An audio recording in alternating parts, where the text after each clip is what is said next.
A continuación, comparto contigo 5 lecciones que aprendí de distintos jefes a lo largo de más de 12 años de trayectoria profesional trabajando en áreas de comunicación y mercadotecnia en empresas de Japón, Estados Unidos, Canadá y México.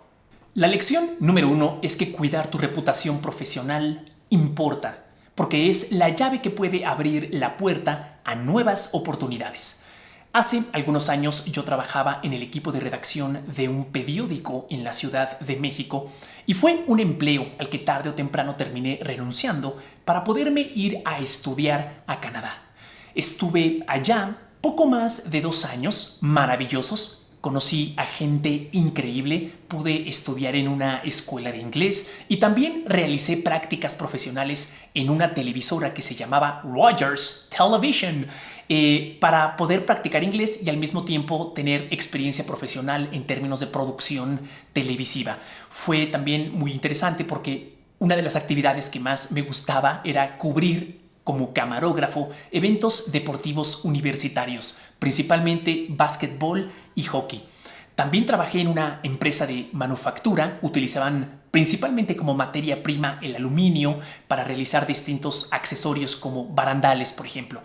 En realidad fueron 2 años, poco más de 2 años muy interesantes, maravillosos, y eventualmente regreso a la Ciudad de México. Y un buen día recibo una llamada telefónica. Y era mi jefa con quien había trabajado en este periódico que menciono para muy amablemente invitarme a participar en un nuevo proyecto editorial. Me dio muchísimo gusto saludarla, nos pusimos al día, qué estaba haciendo ella y yo y cómo nos había ido y tal. Y amablemente también decliné esa invitación porque en aquel entonces yo estaba enfocado en otras actividades que me impedían aceptar esta invitación. Sin embargo, hoy a la distancia reconozco que esta reputación profesional fue la que llevó a esta jefa a querer volver a trabajar conmigo. Si bien siempre nos llevamos muy bien, considero que eso no hubiera sido suficiente para que me invitara a sacar adelante este proyecto tan importante, sino también que ella confiaba en mis habilidades y también recordó la experiencia que tuvo al trabajar conmigo desde el punto de vista de los comportamientos que yo intentaba demostrar en el lugar de trabajo.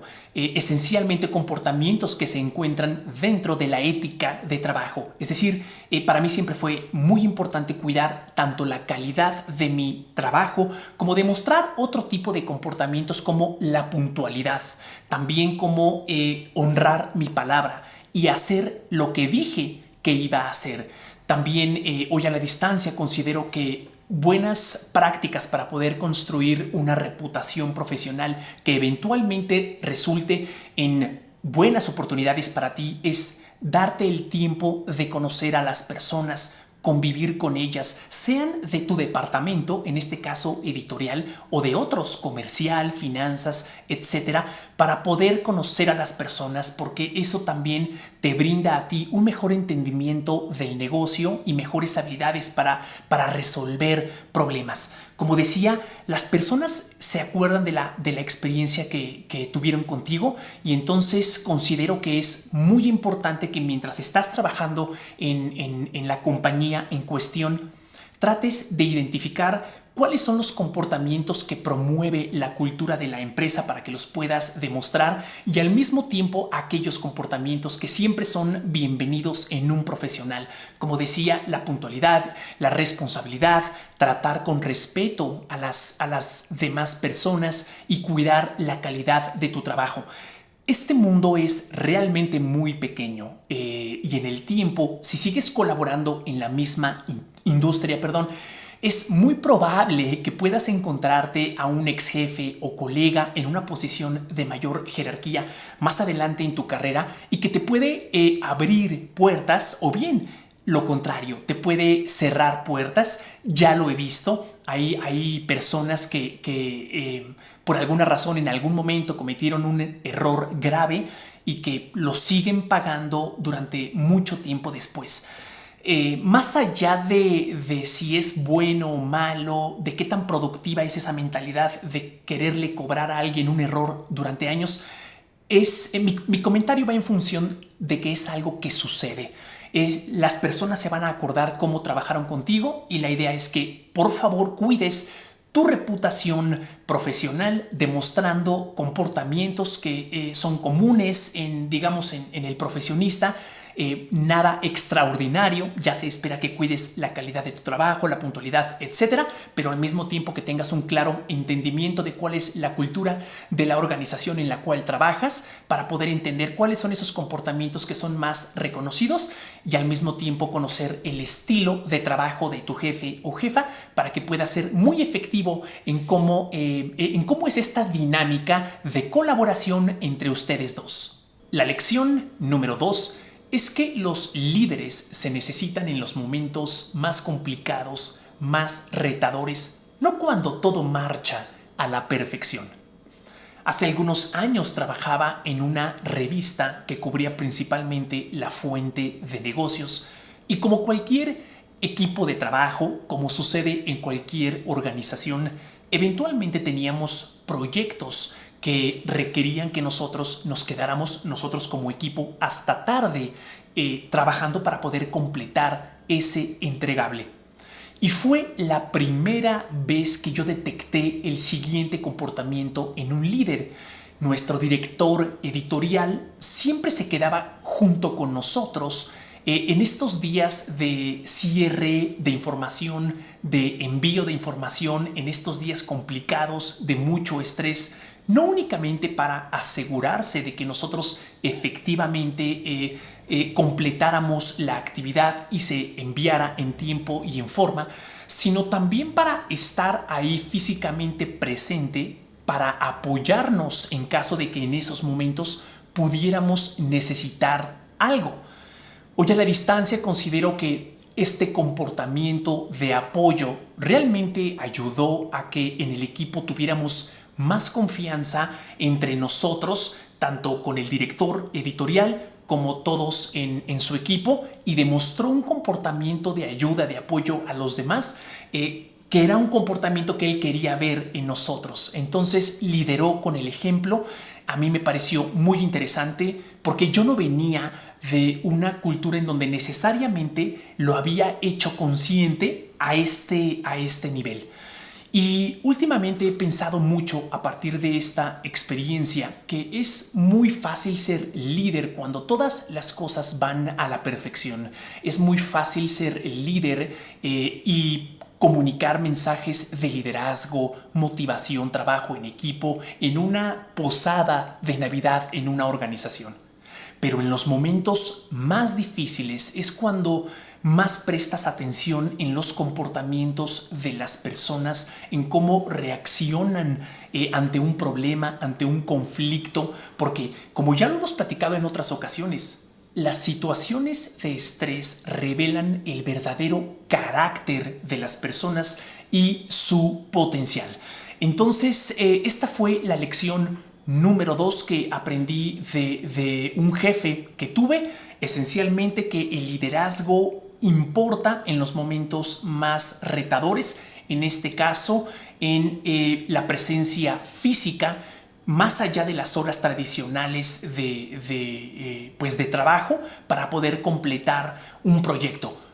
No estoy diciendo tampoco que necesariamente siempre lo tengas que hacer. Tú decide cuándo vale la pena quedarte con tu equipo y que vean que estás con ellos hasta tarde, hasta el último momento en que se envíe la información en cuestión. La lección número 3 fue que crear seguridad psicológica entre los miembros de un equipo es muy importante. Hace muchos años trabajaba en una firma automotriz japonesa en el departamento de Relaciones Públicas y no tenía ni siquiera 3 meses en la organización. Un día mi gerente en aquel entonces y yo nos encontrábamos en una sala de juntas trabajando y conversando en los pormenores de un proyecto que estábamos por implementar, revisando las políticas de la organización, protocolos, lineamientos, etc. Y durante esta conversación, en algún momento mi gerente me dijo que para él era muy importante que yo me equivocara para poder avanzar de manera efectiva en mi curva de aprendizaje, aprendiendo las lecciones de estos errores. Y fue un comentario que hoy agradezco muchísimo porque me dio una gran confianza en mí mismo y creo que benefició también el nivel de creatividad que yo le inyectaba a los proyectos en los que estábamos trabajando. Este comentario fue muy importante porque estableció cuál iba a ser el rol que los errores iban a jugar en esta dinámica de trabajo entre él y yo en el equipo en particular, y también al mismo tiempo fue un ejemplo real de una cultura en donde el aprendizaje es una prioridad. Afortunadamente, mi jefe era muy detallista. También era muy orientado a los procesos y a documentar los flujos de trabajo y las lecciones que habían aprendido en el pasado. Esto también, por supuesto, facilitaba muchísimo poder replicar proyectos exitosos y al mismo tiempo disminuía la probabilidad de que se cometiera un error. Entonces, si bien entiendo que hay distintos tipos de errores, unos con consecuencias más delicadas que otros, algunos errores son completamente irrelevantes, otros son muy delicados y con consecuencias permanentes.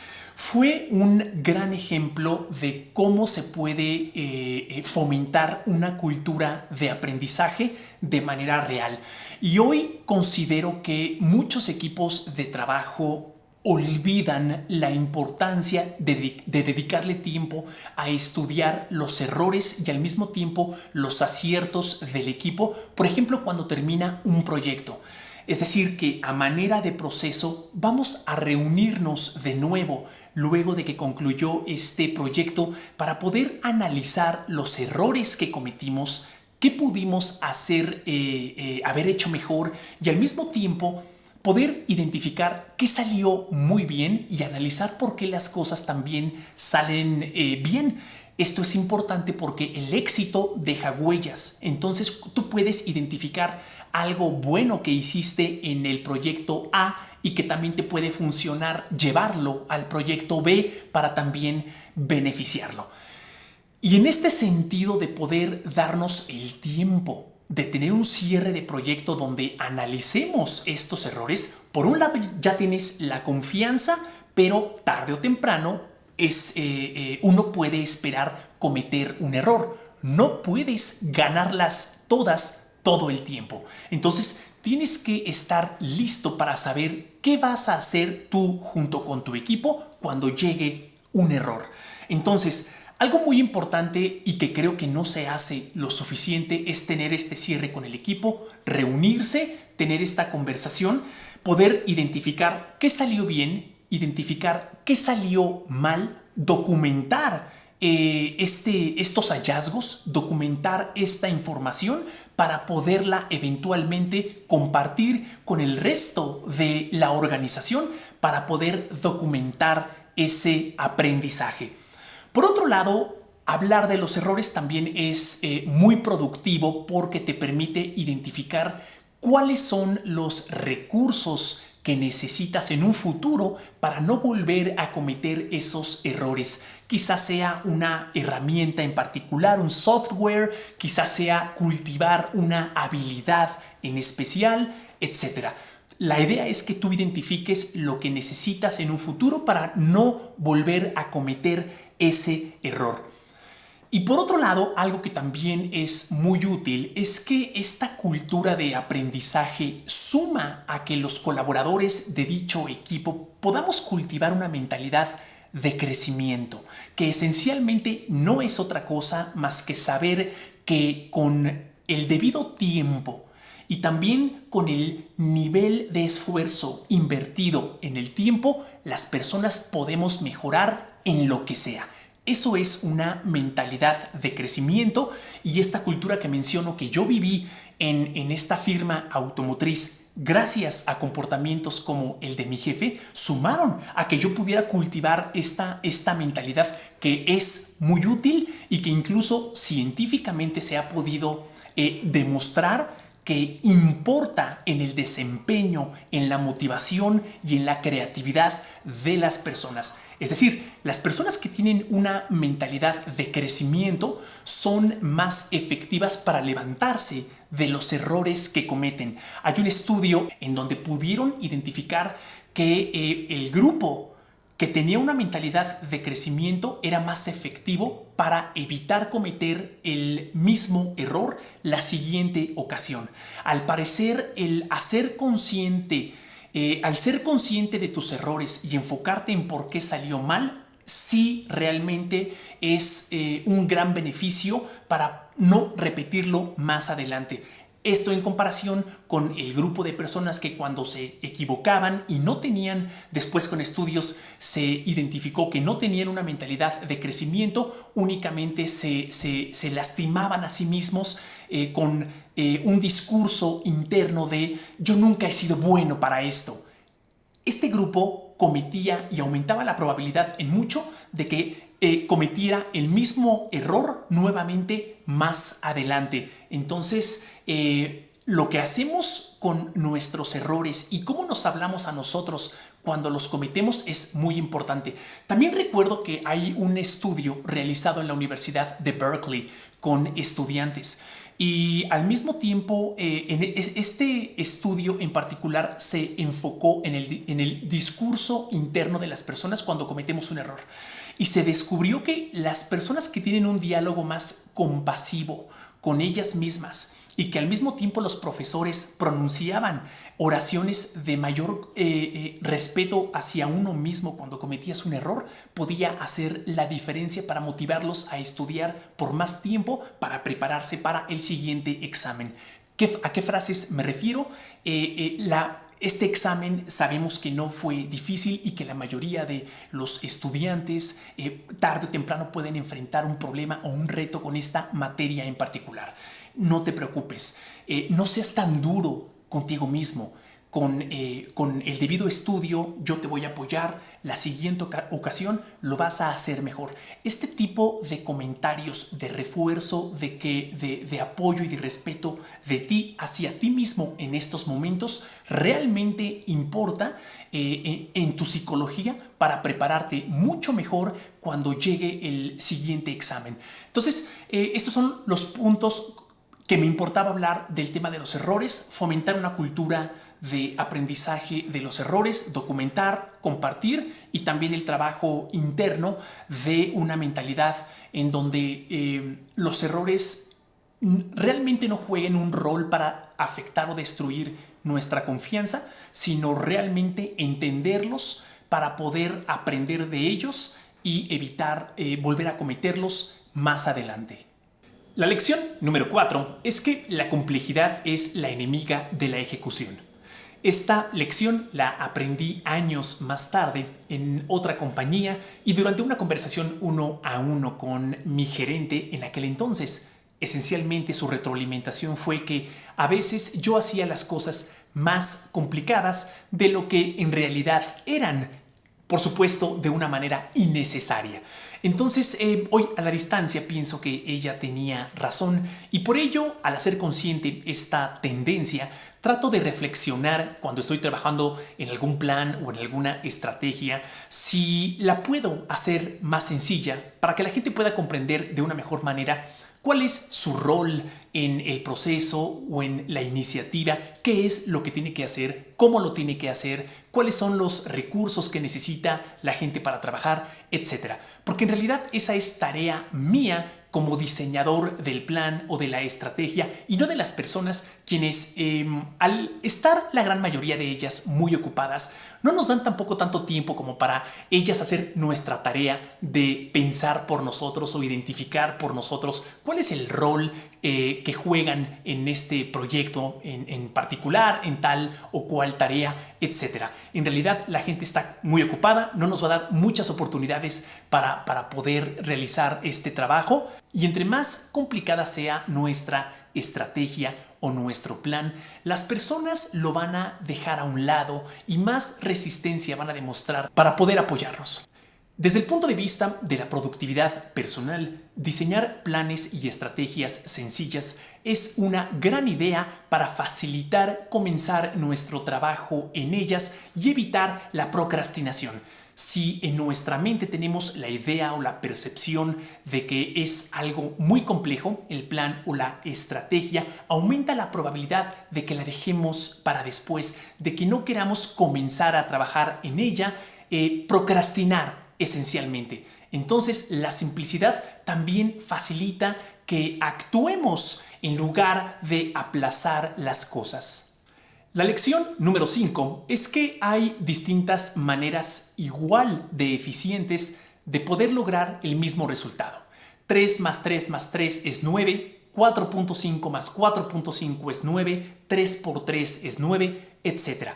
Y esta lección la aprendí en una organización distinta, no de manera verbal a través de mi jefa en aquel entonces, sino por medio de su comportamiento. Hoy agradezco que el estilo de trabajo de esta jefa me haya brindado mucha flexibilidad y libertad para tomar mis propias decisiones durante el proceso de elaboración de un proyecto o de una iniciativa, después de que ambos habíamos platicado cuáles eran las expectativas del resultado que se esperaba.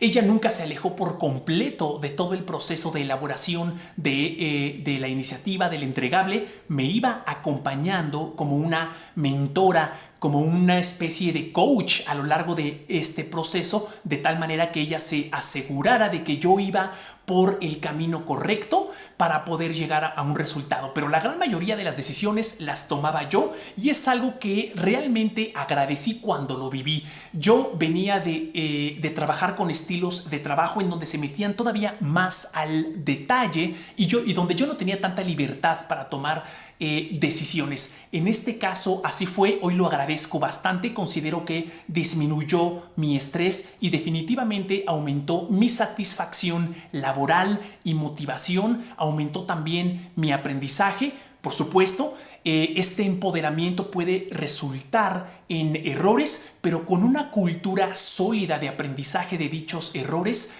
evitas que se vuelvan a cometer y hay también mucho aprendizaje de dichas lecciones. Entonces, yo recomendaría que a estas personas se les brindara esta libertad para tomar decisiones y también un acompañamiento a lo largo del proceso para que se llegue al resultado adecuado y también que el empleado tenga esta satisfacción. De esta experiencia, al mismo tiempo aprendí a dejarme influenciar por las ideas de los demás. Y eso también pues benefició la relación y la productividad del equipo y me refiero a la relación con el resto de los compañeros. Entonces definitivamente es un comportamiento que a mí me gustaría replicar con mis propios equipos de trabajo más adelante. Muchísimas gracias por haberme acompañado en este episodio. Si llegaste hasta este momento del video, por favor escribe en la sección de comentarios aprendizaje para que yo lo pueda saber. También te invito a que visites las ligas que se encuentran en la descripción de este video para que puedas acceder a todos los recursos educativos gratuitos que tengo para ti. Este episodio también está en versión podcast por si el audio es una versión o un formato más conveniente para ti. Muchísimas gracias y nos vemos muy pronto.